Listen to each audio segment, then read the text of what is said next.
What if I told you there's a parasite out there? One that's infected a huge chunk of the world's population, and almost none of them even know it. Well, today we're going to dive into that hidden world. Just look at this number. Over 1/3 of every single person on this planet is carrying this parasite. Yeah, that's over 2 billion people. It's one of the most successful organisms on Earth, and odds are it could be living in you or your friends or your family right now. And here's the crazy part. The vast majority of people who are infected will never have a symptom. They just go about their lives totally unaware, which, really makes you wonder, how would you even know if you had it? All right, so what is this thing? The disease is called Toxoplasmosis, and today we're going to pull back the curtain on this incredibly common but super overlooked infection.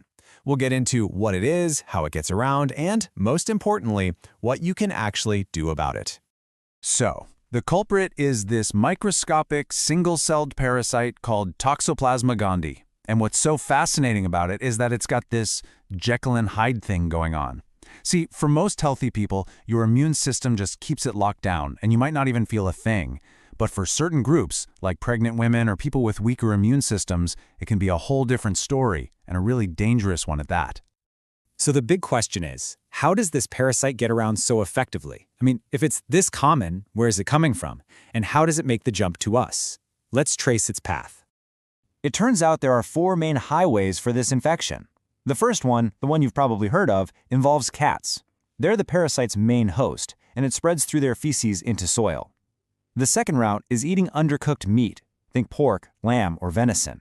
Third, you can get it from unwashed fruits and veggies, or even from untreated water. And the last one is absolutely critical. An infected mother can pass the parasite directly to her unborn baby.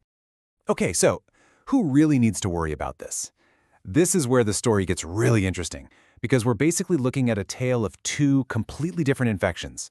The same exact parasite can have wildly different results. On one side, you have most of us. If a healthy person gets infected, they'll probably experience nothing. Or maybe they'll get some mild flu-like symptoms that just go away.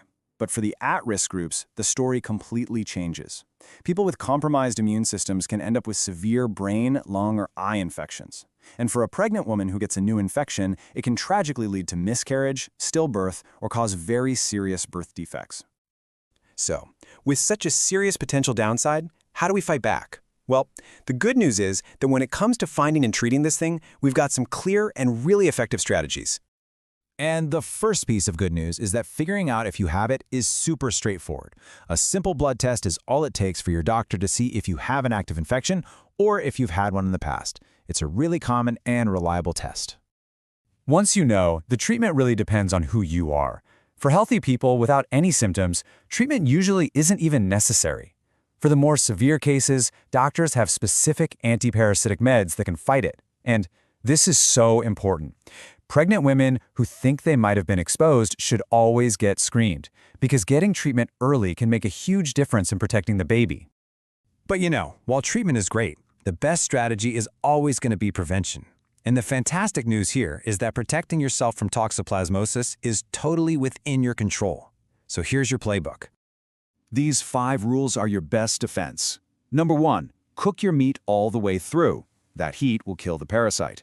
2, make sure you wash all your fruits and veggies really well. 3, always wash your hands with soap and water after you handle raw meat or even after you've been gardening. 4 is a big one. If you're pregnant, try to avoid cleaning the cat's litter box. And finally, number 5, you can help keep your cat from getting infected in the first place by keeping them indoors and feeding them cooked or commercial cat food. And that really gets to the heart of it, right? This isn't about being scared of your pets or having to give up steak. It's just about being aware and practicing some good old-fashioned common sense when it comes to hygiene in the kitchen and in your garden. When you take a step back, this tiny little parasite tells a much bigger story. It shows just how deeply our own health is connected to the health of our animals and our environment. What happens out there in the soil and in our pets can have a direct and sometimes serious impact on us. So in the end, toxoplasmosis is this powerful reminder that we're all part of this incredibly complex web of life. The journey of this one little organism, from a cat to the soil to our food, it's a perfect example of that connection. And it kind of leaves you wondering, doesn't it? What other invisible links between our world and our health are out there, just waiting for us to understand them?